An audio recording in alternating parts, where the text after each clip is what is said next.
Hello, hello. Welcome back to another episode of FML Talk. Happy Wednesday, everybody. I am so ready to dive into today's episode. I have been ready to dive into today's episode since I recorded it with Miss Terri Cole. I can't wait for you guys to hear this conversation. So sit back, grab a drink, and welcome to FML Talk. Oh my God. Wait, how old was the other girl? 19. Can you believe that shit? Hey, this is Gabrielle Stone. Good book? He did what? 48 hours? What a dick. Yeah, but have you seen all the photos on her Instagram? And this is FML Talk. Oh, no, she didn't. Okay, you guys, seriously? This episode was fucking mind-blowing for me to record.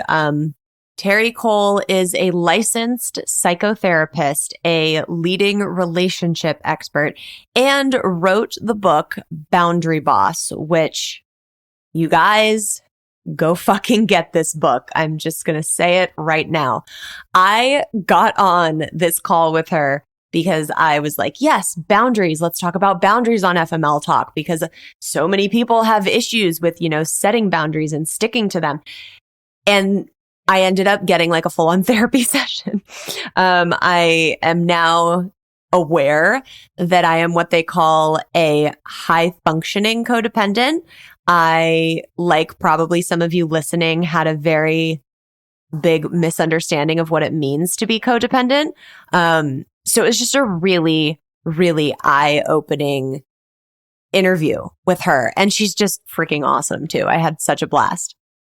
Seriously, the first thing I did when I got off the interview with her was go onto her website and take the really short quiz about what your boundary style is. It was eye-opening for me on so many different levels. And we get into a lot of really, really great topics in this interview. I don't really need to tell you what it's going to be. Just have faith in me and let's dive the fuck in. So without further ado, here we go.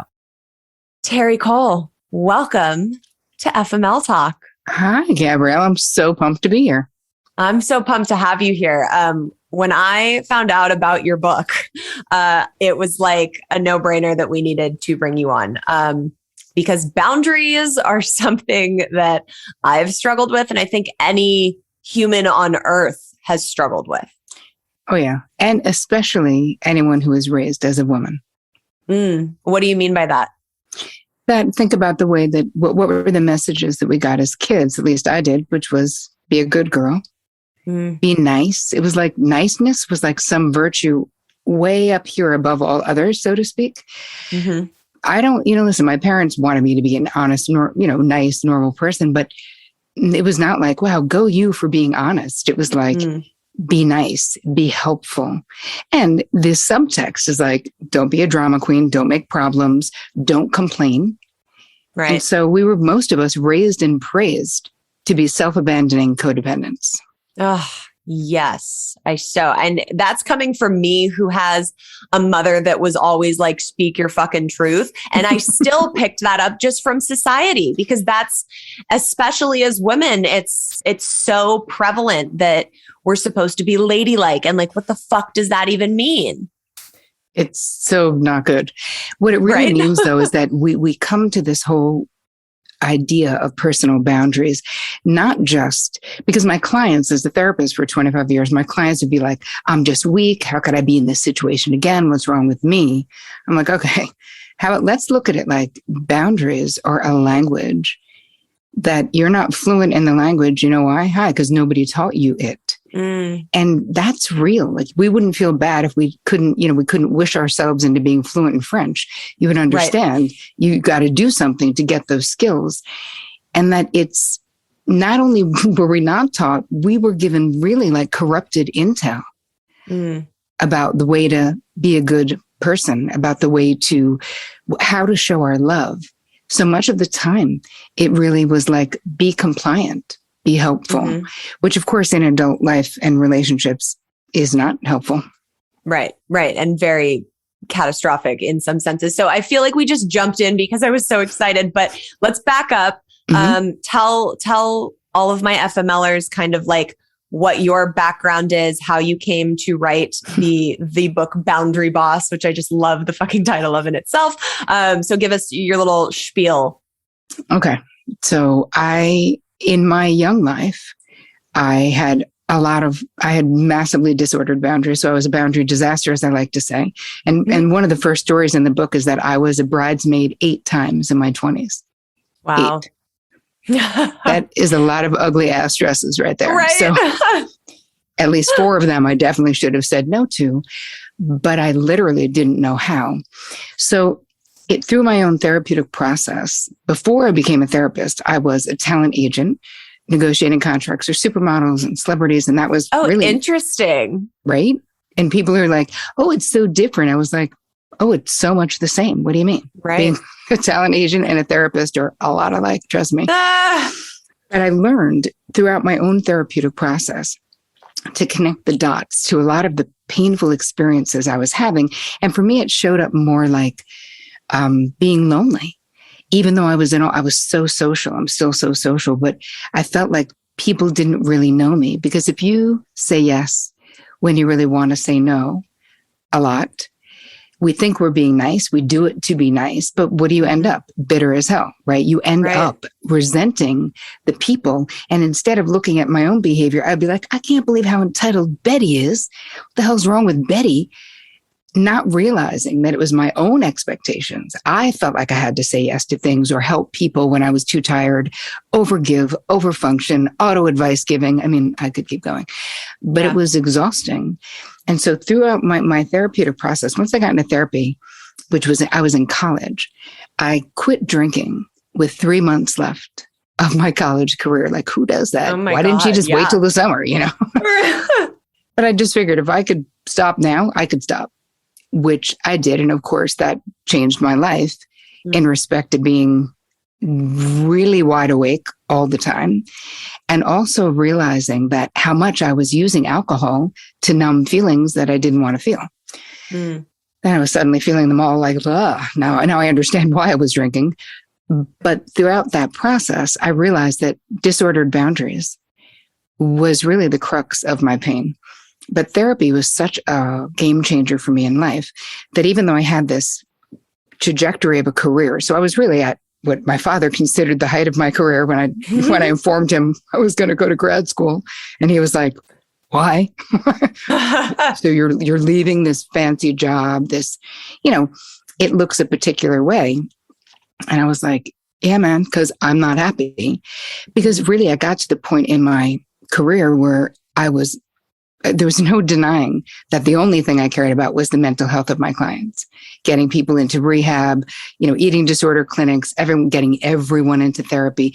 And I was trying to change this world of entertainment that can be so toxic, as not a hotbed of mental health, we would say. Right.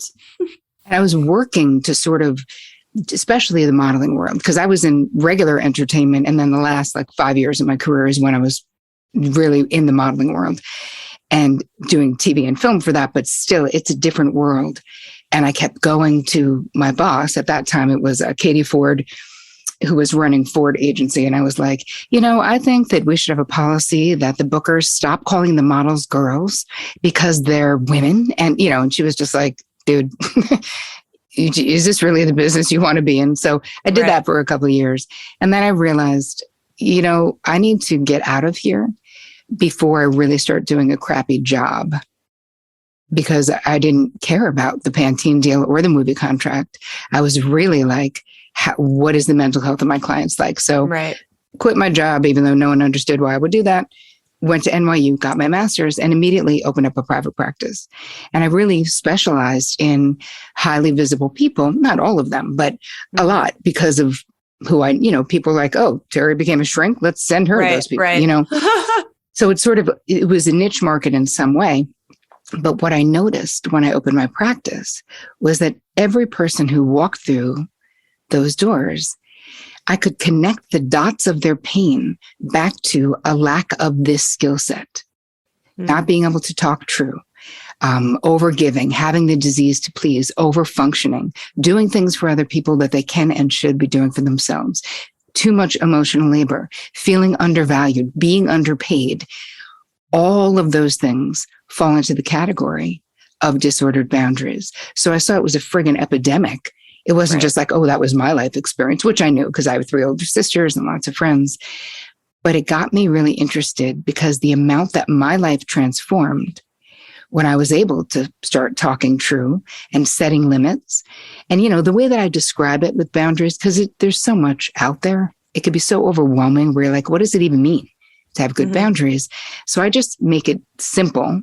It's you knowing your preferences, your desires, your limits, and your deal breakers, and having the ability to communicate them when you so choose. Right. That's just simpler. When we think about boundaries, we can go, oh, it's like a fence around a house. And maybe there's like, violators will be prosecuted on a sign. So then you go, all right, well, there's the boundary. And it's giving me the directive that if I come in, something will happen. The personal boundaries, obviously, are slightly more complicated than that because they're invisible and they're different for each person. Right. But anyway, longest way around the barn to get back to your question, which was why this book? And I really just saw this incredible need and so much pain. And I had so much pain in my life. And there really wasn't one out there that was like a step-by-step process. Some people, their books, you can open it up and be like, oh, look, page 99, something inspiring. My book is to be done from the beginning to the end because I'm walking the reader through the process. Yeah.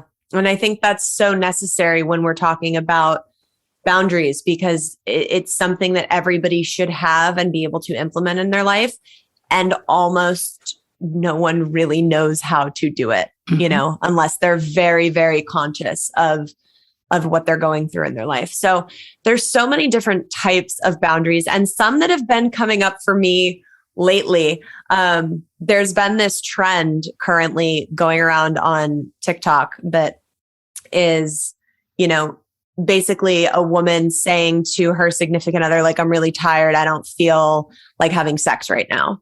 And in return, being, guilted or pressured in some way to cross that line anyways and have sex because they're in a relationship or because they're in a marriage or whatever.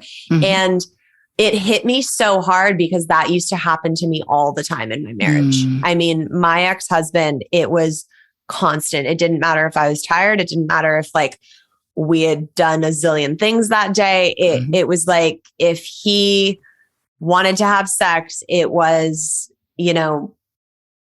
imposed on me. And if I declined, I was then, made to feel guilty about it, which I think is so fucked up. But I think so many people deal with that. So in that type of situation, other than you shouldn't be with someone like that, so leave, what is your advice in as far as around, sex in a relationship? Because I think that gets misconstrued a lot as, boundaries go. I totally agree that you're talking about sexual boundaries. So there's 5 basically types of boundaries, right? We have our physical boundaries, sexual boundaries are basically in there, mental, emotional, and material boundaries. So there's 5 categories. With sexual boundaries, again, sort of the myths and talk about your downloaded boundary blueprint in the book, which is basically unconsciously the schema or the paradigm that you have around what is the way the world works, the way relationships work, what you should do. And so we learn certain things about if I am a loving wife, then, or it could be fear of rejection, or it could be fear of reprisal if the person is then going to be withdrawn in anger or stonewall you or emotionally torture you, or say you're frigid or you don't care or you're selfish or whatever. There's a million ways to be psychologically manipulated into being physical or sexual when you don't want to be. And yet, you're exactly right that if someone is doing that, that is a major problem because they're not just doing that when it comes to sex. Right. Someone who feels entitled that what they want should supersede what you want. That is someone who does not have that empathetic connection to you. How you feel should matter. So how do you handle that? Part of it is you talk about it when the person's not making a move on you. That's the first thing. is don't wait until, you're so pissed and they go to reach for your leg and you're then like, get off me, or whatever happens when you wait too long to set a limit. Having an actual conversation about it, saying, hey, I was thinking about what happened on Saturday, and I really want to talk to you about how that interaction made me feel. Makes me feel unsafe. And I have to say, it's pretty much the furthest thing from an aphrodisiac that I can think of is being harangued into sex. And the fact that you would want me to do it, even if I'm not feeling it, even if I'm exhausted, even if it's not where I'm at, that is super concerning to me. Yeah, and gross. It's like, it's gross. Yeah. but that can't be part of our boundary script. Right. But it is. Inner dialogue. You're like, that's my inside voice saying, but it's also gross. It is. But think about, here's the thing. When you become a boundary boss, when you get really dialed into who you are and what you want, knowing your deal breakers, right? That's one of the categories of like the non-negotiable shit in your life. Somebody pressuring you for sex, I say, should be a non-negotiable. You pressuring someone for sex should be a non-negotiable. Now, let's be clear. That's not to say that in some relationships, you have a disparity in desire and frequency desire and all of those things. That's shit that you need to work out as a couple. Right. But pressuring someone to do what they're not feeling to do that's not working it out like in a healthy way that would actually be sustainable. So I think that it's really important to realize that your sexual boundaries are your own. And what I was going to say, and then I lost my train of thought, but it just came back. When you become a boundary boss, you know how you feel and what you want. You know what is a deal breaker for you. You have the ability to be like, no, man. And what happens is, instead of, when your boundaries are really disordered, it's like being a little boat. And then your life is like this tumultuous ocean. And you're just trying to not drown, basically. We're just going with the flow. We're just trying to avoid conflict. We're just like, I don't want this person to be mad at me. I don't want this person to be upset with me. I'm trying to just avoid all that.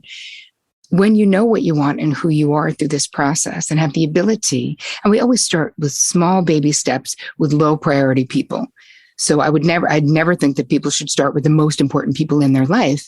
If you've sort of been a pushover, and I have a free quiz that people can take at boundaryquiz.com. Oh, nice. Which will give you one of the archetypes. So you could be a peacekeeper, a pushover, the loner, an ice queen, in the way that you respond when your boundaries are disordered, which doesn't mean that's every day, all the time, but especially when we're under pressure, there's a tendency to have them be less healthy than they could be. So once you figure that out, you realize that you are the person who has to dictate your own reality. It's not what other people say unless you believe it. It's like, in entertainment terms, we would say, you're not just the star of the movie of your life. You're the writer, the director, the producer. We come in alone and we go out alone. And no amount of approval from someone else, if they don't really know you and they're not really interested in how you feel, that is not, at the end of your life, you're not going to be like, wow, I wish I put up with Bob's shit for more decades. Like, you won't. You know what I mean? Yeah, absolutely. Okay, interesting. So that was under physical. Let's go into one of the other, tell me the other four again. So emotional, mental, material, and physical and sexual. So there's 5. So we did the physical. Because physical also, though, encompasses, you ever have a close talker, someone who's just too close for your comfort. And we will naturally step back to gain more of our personal space. If the person then steps forward again, then you have to make a verbal boundary like, oh, hey, Bob, can you back it up a teeny bit? You're squishing me, or whatever you would say, or just using your hand. Your physical, your body language can be such a powerful either support for your boundaries or a way to sabotage your boundaries. So it's important, you know what I mean, to be dialed into, if you're telling Bob to back up, then don't be leaning forward into him, right? Your body language, you want it to be aligned with your goal, whatever that boundary is. Interesting. Okay. And so what about mental? What are some examples of that? It's basically knowing what you think, being able to hold on to your opinion, even if you're talking to someone who thinks differently. It also means not flipping out if someone doesn't agree with you or has a different opinion than you. I mean, listen, it's not your job to convince other people, but everyone is different, and truthfully, everyone has a right to their opinion. So it's when you know who you are and you have good mental boundaries, you can maybe have a spirited debate without taking it all so personally. And if you have more of the chameleon type boundaries, you are very influenced, which are disordered boundaries, very influenced by the relationship that you're in or the people that you hang around with. And I was, of course, teens in my 20s, I was just a total chameleon. It didn't matter. If my boyfriend was into rap, I was suddenly, you should just see my hoop earrings were like down to my knees, because I wanted their acceptance and their love and their whatever. And I didn't know who I was. So, but those are also things that eventually you want to grow out of and figure out who you are, because that's important. So that's mental boundary. A mental boundary violation is someone saying, what you think is stupid, right? Like that's none of their business, or you don't know what you're talking about. Right. So that's mental. Emotional boundaries are, I'd say for women in particular, probably, I just led a weekend retreat at Omega and in Rhinebeck, New York, and 97% of the participants, and it was all women because it was specifically for women, said that emotional boundaries were the ones they were the most challenging for them. And I was like, wow, if that is the case, that's, and for me too in my life. So what does that mean? Emotional boundaries means that you know what is on your side of the street and what is on someone else's side of the street. You know that what your emotions are, but that you're not responsible for the emotions of other people. So when we have disordered emotional boundaries, that can come in the form of codependency, where when something is happening to someone you love, it feels like it's happening to you. You being an auto advice giver, you being trying to fix everything for other people and thinking that you know what they should do, always, telling people, always attracting people, like the broken winged bird syndrome, They need help, you help them, and then they fly away once their wing is mended, like that. So is that an emotional boundary that you yourself are violating, or that you're not putting up strongly enough? Well, it's interesting with codependency, at the base of codependency. So my definition of codependency is being overly invested in the feelings, states, the decisions, the outcomes, the circumstances of the people in your life to the detriment of your internal peace or your financial or physical well-being. Now, I say to the detriment because, listen, as lovers of people, of course, we're invested in their happiness. Like, of course, you want the people that you love to be happy, obviously. But if the way anyone listening can tell, if they're like, I don't know, am I codependent? Am I not? Is that when your best friend calls you and has an issue, check your urgency. Like, is the first thing you're doing is making suggestions? Is the first thing you're doing Google, being like, I have a friend, I'm going to get in touch with them right now and I'll get this information for you. And I have 3 books that I just underlined, and like getting into action, feeling like their issue actually becomes your issue. Oh, okay. So then what you're saying is I have emotional boundaries issues because that's me. I'm the person that, like, when people call me, I'm like, okay, how can I fix whatever you're telling me for you or help you? Yes, that's an emotional boundary issue. Okay. And it's also, codependency is something, and I write pretty extensively about it in the book because I didn't identify with the term codependent. I was like, what are you, nuts? Everyone comes to me.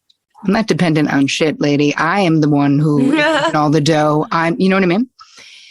This was the same attitude. Of course, then I got into therapy and was like, oh, wait, I think I just didn't understand. Like, I was going from the Melody Beatty, codependent no more. You must be involved with an addict and be an enabler type of codependency.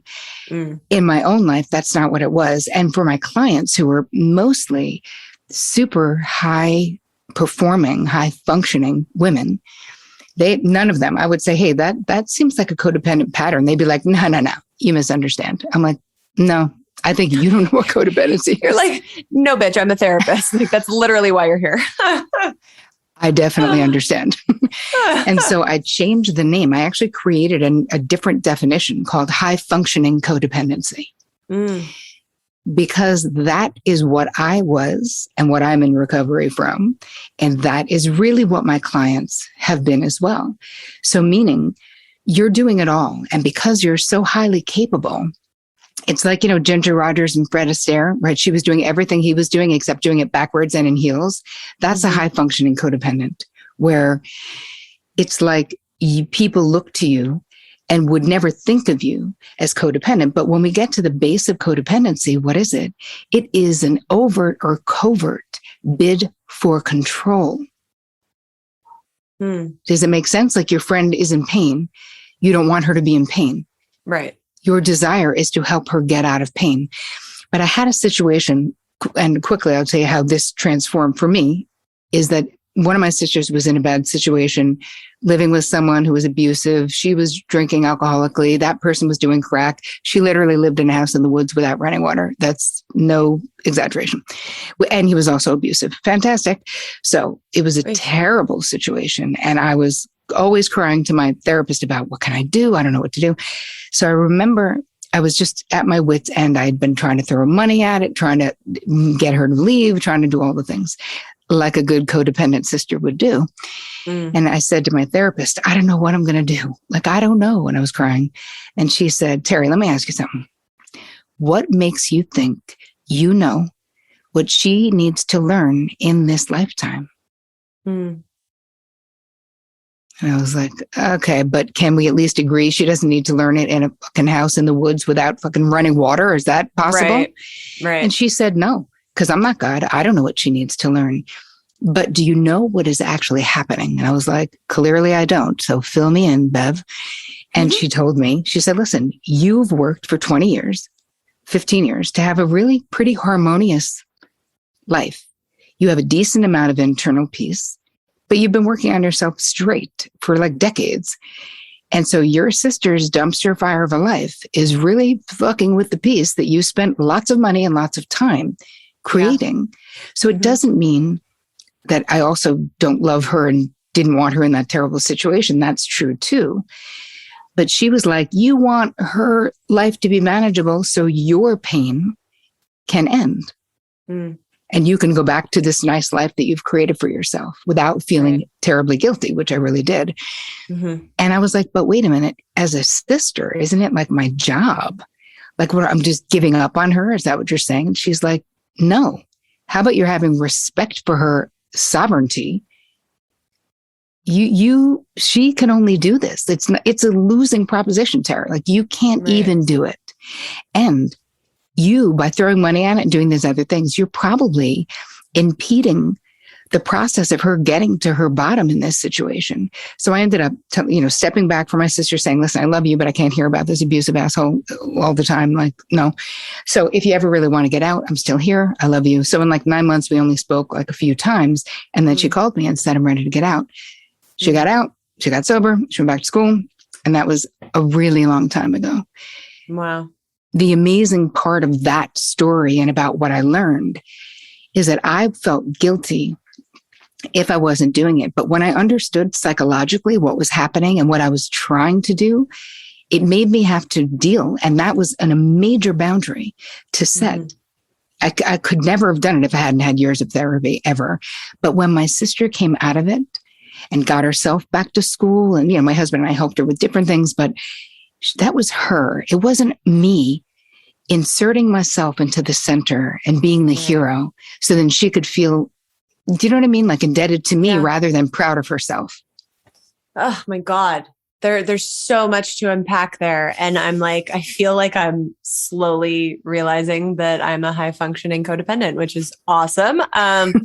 So it's interesting because I obviously, the book and the podcast, like I get messages every day, like dozens. And because I value so much the people that go on this journey with me and what it brings up for in them and how they are healing. I answer every message that comes in about the book, like if it's about the book. And I have some of my FMLers that are like, how do you do it? How do you respond to all of it? And there's times where, pages and pages of paragraphs that come in, and I have had thoughts in the past where I'm like, this is eventually going to not be manageable for me. Dude, can I say something? Yes. It's already currently right now unmanageable. Right. Which is what. Okay, we're going to take a quick break because I have some news. You guys, my life is now complete because I can officially use Drizzly to deliver my wine to my house for happy hour. They have a massive selection of beer, wine, and liquor, and I may have used more than one of them for a self-love cocktail. You can get drinks for wine nights, events, or parties delivered right to your door in under 60 minutes. No travel, no leaving the house to drive after a drink, and no hassle whatsoever. They connect you to their local liquor store to compare prices and find the best deals on the widest selection of beer, wine, and liquor. So go check out Drizzly now by downloading the Drizzly app or going to drizzly.com. That's DRIZLY.com and use promo code SPICE5 for $5 off your first order. That's drizzly.com and use code SPICE5 for $5 off. And as always, have a self-love cocktail on me. Cheers. All right, let's get back to the show. Okay, we're going to take a quick break because I have some news. I'm usually overwhelmed by how many choices there are for skincare and acne treatment products to choose from, and most of them don't do shit. Then I found Apostrophe. The process is really freaking cool. You sign on to their website that is all science-backed oral and topical medications that are clinically proven to help clear acne. They connect you with a board-certified dermatologist who creates a totally customized treatment plan for your unique skin. You take a quiz, upload photos, and voila, your personal dermatologist goes to work. I ended up getting products for wrinkle and fine line prevention, and I just started using everything, and it's all been feeling great on my skin. We, of course, have a special deal for you guys. You save $15 off your first visit with a board-certified dermatologist at apostrophe.com/FML Talk. The code is only available to my listeners. To get started, you go to apostrophe.com/FML Talk and click Begin Visit, then use our code FML Talk at signup and you'll get $15 off your first visit. That's apostrophe.com/FML Talk and use code FML Talk to get your dermatology visit and save $15.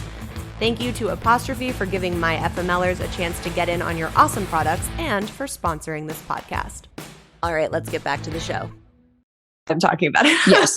But it's so important to me for them to feel like I am here with them and understand. And I think my mom, because she's a world energy healer, and she has clients all over the world. So she, a lot of times will get panicked calls from people and they're like, I need you right now. And she's like, guys, my friend's dying from cancer. Like I can't do it. And exactly. I yell at her for not putting up boundaries and being like, you need to stop. But then I'm over here doing it on a different scale. So how do you find the happy medium of wanting to, be there for people and support and connect with people, but also protecting, or even not even protecting, like knowing where the fucking line is? Because I think that's where my issue is. Yeah. Here's the thing. You get way too many inquiries to be responding to them yourself. That's a fact. So if people want to ask you a question publicly, this is my rule. Like I can't be giving free therapy to everyone, not because I want the money, because I don't have the time, because I would not ever sleep if I did that. And of course, I got to a point where it was way too much long before the book. But so I have my assistant, I have people on my team, I have communication people, where if someone asks me a question on YouTube, I have a pretty big YouTube channel, I pretty much do answer most of those questions myself because they're therapeutic. So like, who else could do it? Right. And I wouldn't say it was me if it wasn't me, because that's weird too. But you can have a message that says, for the sheer volume of the inquiries that we get, I can't answer everyone personally. If you have a public forum that people can ask them at, great, you can answer them there, but there has to be a limit. And I think that really looking at what is the fear if you set a limit, is it that you tell me, I don't know. I mean, I can guess, but I'm not going to. So what is the feeling if you don't do it? What are you afraid will happen, or what do you fear? I think it's just the fact that when people read the book, I know how personal it is for me, and they feel like they're my best friend by the end of it, which I love. And I don't want them to be disappointed in who they think I am based off of reading it, which is very much so who I am. Like, they do really, really know me from that. Oh, yeah. But it's a fear of them being let down by me not giving enough after the fact. Okay. So every time you think, I don't want them to think, I don't want them to feel, those are both codependent thoughts. Yeah. Because what they think and what they feel is their side of the street. Mm-hmm. And what you think and what you feel is your side of the street. So it's like you know that your heart is in the right place from your book, from the how heartfelt your whole entire story is, and what an open book you are. You can tell the truth. I want to answer everyone, but if I do, I will do nothing else in my life but this. I love you. I'm thinking of you. I'm going to be live on Instagram here. So part of it is, it requires people to take more effort to find you and to have a piece of your energy, because now there's more of the world has glommed onto your light, right? Mm-hmm. And yet, if you don't, here's the upside of doing it, of setting a boundary that feels good to you. I'm giving you some ideas, but of course you'll come up with what works for you, is that if you don't, you will eventually burn out, like in a real way, because we don't have the power as humans to control how overfunctioning or overgiving, how it impacts the way that we feel. So these same people that you love so much, that you're such kindred, they're your FMLers. Like, it's like that's it. Like, these are your people, but they'll understand and they'll want the best for you. They want you to be happy and healthy. And so a lot of times if I'm conflicted with my own crew, I'll just honestly say what's happening, so that, you know what I mean? Like, if you write to me and you want to put it on a public forum, then I'll do my best to answer it, because then it will help thousands of other people. And to me, I'll do that. I'm willing to do that. But you can't. Listen, you are at a point already in your career where you've probably been doing this long past the deadline of when your bandwidth could actually continue doing it, Yeah. Yeah. I mean, I do have a quite a big bandwidth, but there's been times where I've looked at my boyfriend and been like, I feel like I haven't put my phone down all day and I'm about to spontaneously combust. And I know it's, But here's the thing with the capacity though, Gab, let me just say this quick because it's really important. Just because you have a crazy vast capacity, and I know that you do because you're definitely a high functioning codependent, just because you can do something doesn't mean you should. Right. Yep. And I know that. Yeah. Oh my God. Interesting. So I got on to do a fun boundary interview with you, and I'm now officially a high functioning codependent. Fuck me, guys. Okay. Let's pivot a little bit. in your book, you write about the 3 cues for clarity. Can you talk to me a little bit about that? I sure can. So Freud had this concept, repetition compulsion, which is like, as humans, we have a compulsion to repeat dramatic or traumatic experiences, which of course sounds counterintuitive, but we do. So even if, let's say you grew up and your parents had an abusive relationship and you go, that's never going to be me. And then before you know it, you're grown up and you're in an abusive relationship and you're like, how? Repetition compulsion is how. So from that, we can end up having what I call repeating boundary realities, where we're like, how am I here again? I mean, you had 2 experiences very close together of betrayal. So it's almost like that could be some kind of a repetition from what you wrote in the book. So when we're in that situation, we're talking about having a transference, right? Let's say you're in a situation where you kind of know that your reaction to something was like bigger than the thing really called for. Mm-hmm. And like, or you're very upset or can't sleep, you're ruminating about something. Usually that means you're having some kind of a transference reaction, which means that you're responding now, today, but you're being triggered by an unresolved injury from the past. Yeah. So maybe someone reminds you of someone else or the tone of voice or what they said, and that kicked up an injury that still is sticky in some way or it activates it in some way. So how do we know these things? So let's say for anyone who's like, wow, I've been in the same relationship with different people for 10 years. So you would think about the person and ask the 3 cues are this. Who does this person remind me of? Where have I felt like this before? And how or why is this behavioral dynamic, right? Whether it's I'm pursuing the person and then they're moving away or whatever the behavioral dynamic is, how is it familiar to me? Which means you could have been in it before, or you could have witnessed that dynamic in your childhood. So how does this help us, right? Asking the 3 cues. So let's say someone goes, oh my God, I just had a realization. All my exes have been basically my father in a different formation. Right. Okay. How does that help us? Well, first of all, it explains the amplified response and tells you that there's something about your relationship with your father, whether the person is alive or dead, that needs your attention, that there's some injury that is still got some heat in it. So you go back and go, okay, so what does this bring up for me? What do I think about when I think about this person?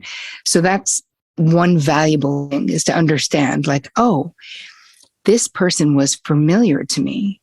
Because part of the repetition is that when you're growing up, if you grew up in a family, let's just say, where love and pain went like this is what you saw.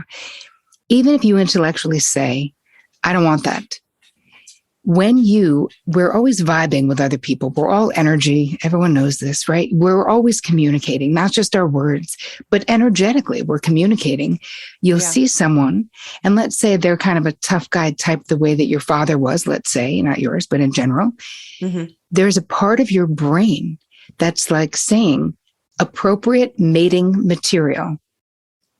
So we need to get that unconscious stuff, which I say is in the basement of your mind, right? That's your unconscious mind.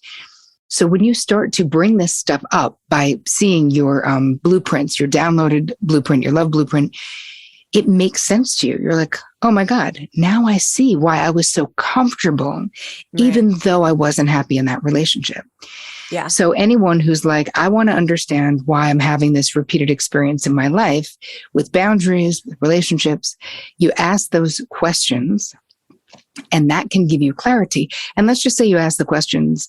Wait, 2 things. One, if asking the questions doesn't mean the other person didn't do something messed up in real life, right? It doesn't absolve them. Maybe they did act like a jerk. All we care about is, why did you respond or react the way that you did, if it felt out of control or if it felt amplified, right?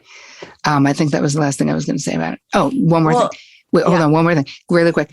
If that didn't help, if those things you're like, I'm not sure, you can ask this other clarifying question, which is, when I'm in that dynamic with that girlfriend, that boyfriend, that person, my boss, who do I become metaphorically? And who do they become metaphorically? You may become your 10-year-old self. They may become a punitive parent. Big time. So it's so interesting because in the second book, I write a lot about my relationship with my current boyfriend, and he has such a similar essence to my dad, who I lost when I was a little girl. And I mean, even my mom recognizes it. She's like, he's just got the same essence and the same vibe that your father had. And for so much of our relationship, I had like my hand up at him because I was terrified that he was going to die like my dad. And it was I was aware of it eventually. It was subconscious at first, but then like I was aware of it, and it was too big of a fucking fear for me to walk through. It was just like, I can't, and it didn't make sense to my conscious mind. It was like, okay, yes, he's older. Yes, he's got a similar essence to your dad, but that, you could walk out and get hit by a bus tomorrow. That doesn't mean he's going to like up and die on you. But it was like cellularly programmed into my body. So when people come up to a wall like that, what's your thoughts on trying to let some of that go once you get to what it is? Well, you really have to nurture the child within your 7-year-old. Oh my God, I self. love that you said that. So that's literally what I talk about in the book. It's called the origin experience. And it's going back to whenever that trauma happened and talking to that little, love that was your answer. Yes, it's the truth. And I have to say, Gabrielle, it's like before I became a therapist, when people would talk about like child within work, I was all like, yeah, okay, like whatever. It's not even like a real thing. I don't even know what you're talking about.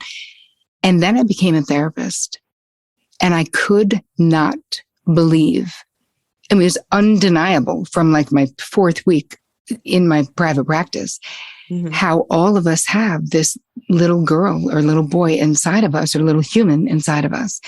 And every phase where we had a traumatic or a painful something, there is this possibility of getting a little bit stuck there or having something in this current life remind us of that experience. Yours is such a clear example of he reminded you of your dad, such a terrible, painful loss at such a young age that it would make sense that you're like, oh my God, if I let this person close to me and then somehow they get abducted by aliens, I will be annihilated. Like if they or betray me or, die. I mean, that's what the little girl is saying.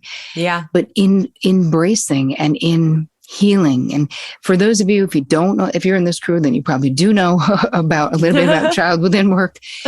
But one really beautiful thing that you can do if you're not that in touch with the little kid inside of you is I love just taking a picture, maybe under the age of 5, if you have one, anybody, and having it as your screensaver on your phone and maybe on your laptop.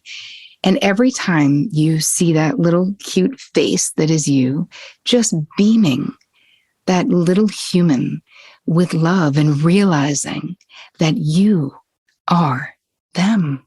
That anything bad that's happened to you in your life, you didn't deserve. You didn't deserve to lose your dad at that age. I didn't deserve to lose mine when I did. Like, it's, you know what I mean? How we can be so punitive and harsh with ourselves. And it's such a great reminder to just beam your little self with love and realize you are her or him, Yeah. Oh, I so love that. I think it's so important to be able to recognize that there is that little child within us and to talk to them often, because a lot of times when we have fear-based knee-jerk reactions to experiences, it's because of something that little child is still holding on to. And when you can really get in touch with them and have them let that go, it changes everything in your current reality. Without a doubt. It's so wild how healing something from the past, it's like putting on different glasses in the present.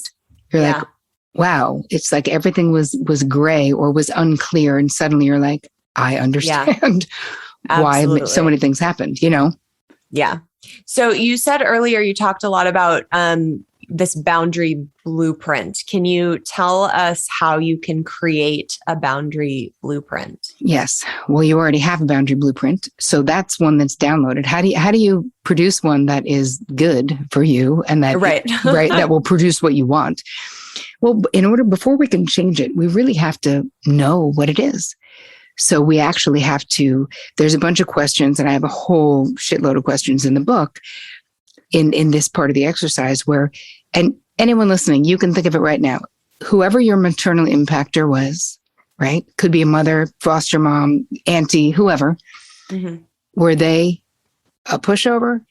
Were they a boundary bully? Were people afraid of them? Was nobody afraid of them? Did they have a high functioning codependent like my mother? And mine.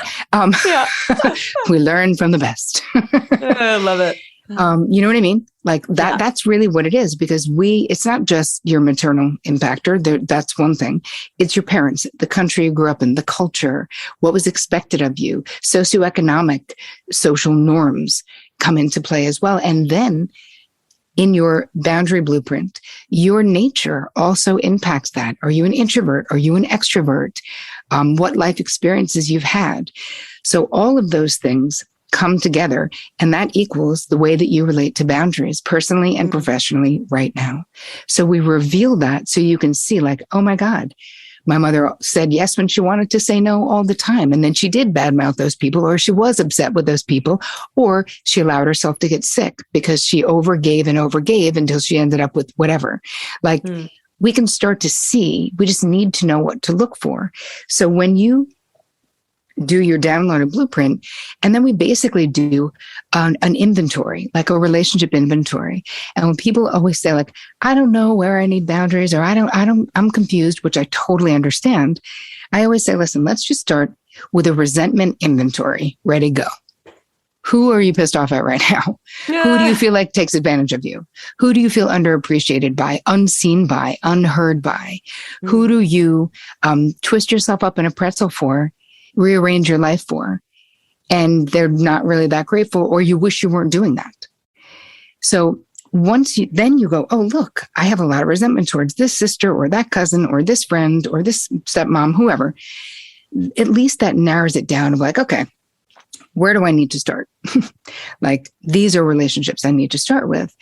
And the blueprint itself, or they can go to boundaryquiz.com and take the quiz, because you'll be able to see if you have porous boundaries, which are too malleable, or rigid boundaries, which are exactly what they sound like, too hard or too big, too reactionary to the situation.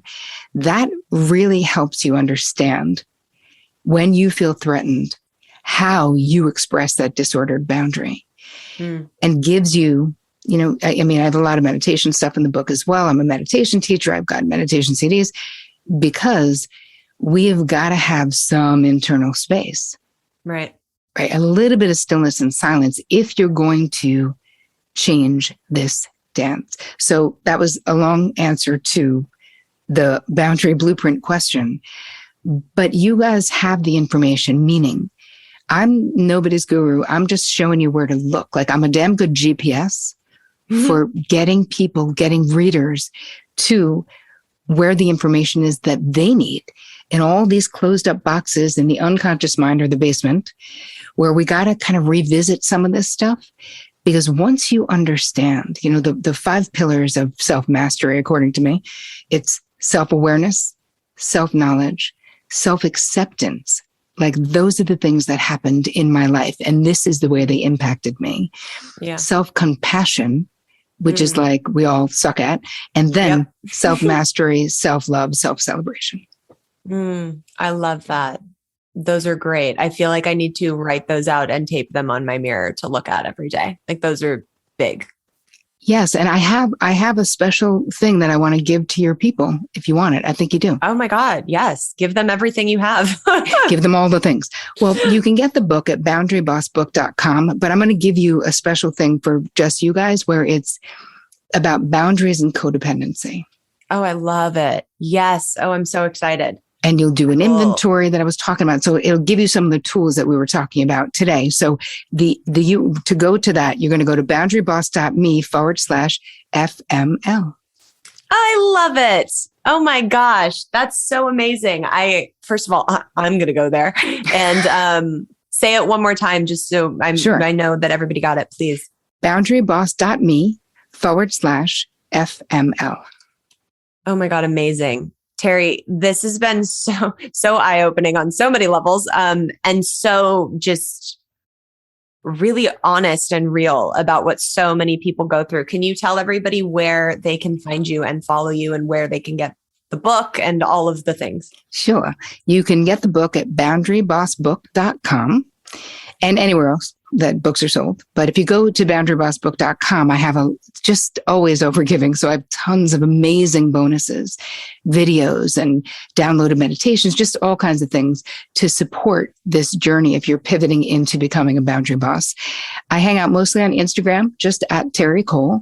TerriCole.com is my website.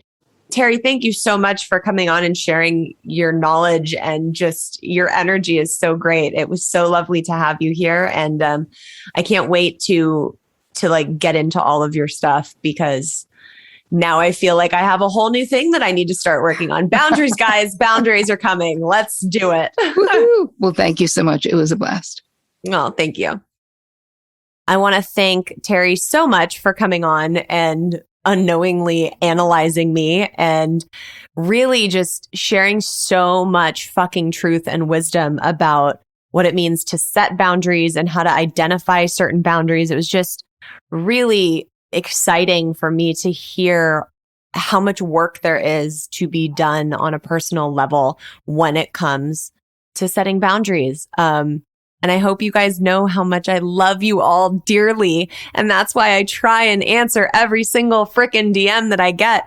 But it's exhausting. So I lovingly tell you to don't DM me about how your cat's doing. DM me when it's important. Because I love you all so much that I sometimes do compromise myself to try and make sure all of my FMLers are happy and taken care of, because I love you guys. And on that note, we are going to jump into some of your FML stories. Here we go. Hi, Gabrielle. My name is Jen, and I have a story for you. I was on and off with someone for about the last year. I had feelings for him, and I thought he felt the same. He told me in the beginning that he wanted a relationship, but he needed to get himself together and to be patient with him. I started getting really anxious and had the feeling something was wrong, but I stayed despite the red flags. I started getting suspicious that there was another female, one in particular, that he was working with, after some digging. Just recently, I received a phone call in the middle of the night from his girlfriend of 2 years, the same girl I had suspected. He apparently got drunk and passed out, and she had gone through his phone and started calling some of the girls she was seeing conversations with. Apparently, there were a lot of girls. All of us manipulated, lied to, and fed the same excuses. Turns out his best friend that had set him and I up was in on all of it, and it was a game to the both of them. Lesson behind all of this: if it feels wrong, it is wrong. Oh, Jen, why do men? That's it. Like, just that. Why do men? I will never understand how people have the time or fucking energy to have multiple people in their life. And that poor girl, his girlfriend of 2 years, like, that's fucking terrible. But yeah, this is a perfect example, ladies and gentlemen, of pay attention to the intuition, pay attention to the fucking feeling in the pit of your stomach, because 9 times out of 10, there's a fucking reason for it. All right, here's story number 2. Hi, Gabrielle. Okay, I'm going to try to keep this story as concise as possible, even though it's very difficult to do. But here is the nutshell highlight reel version. So I'm hanging out with this typical Daniel type of narcissistic crazy person.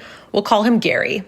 Insert long backstory here about Gary bending over backwards to try and win my affection, taking me to dinner, buying me flowers, buying me jewelry, the whole 9 yards, like they always do. So we're hanging out one day. Gary brings up the idea of us going to this music festival in New Orleans. I say, cool, let's do it. I'm down. So the whole time he's hyping up this trip, saying he's going to pay for my ticket. He's booking us this gorgeous romantic Airbnb in the French Quarter. This is going to be our trip, blah, blah, blah. So Gary arranges a group of people to come with us, half guys, half girls. Now, I don't think anything of it because I'd been to other music festivals with him in mixed groups of people exactly like this in the past. So I didn't think anything was off. The day of the trip finally comes. Our group meets up super late at night. It's like 11 p.m. We're going to drive overnight from North Carolina to Louisiana.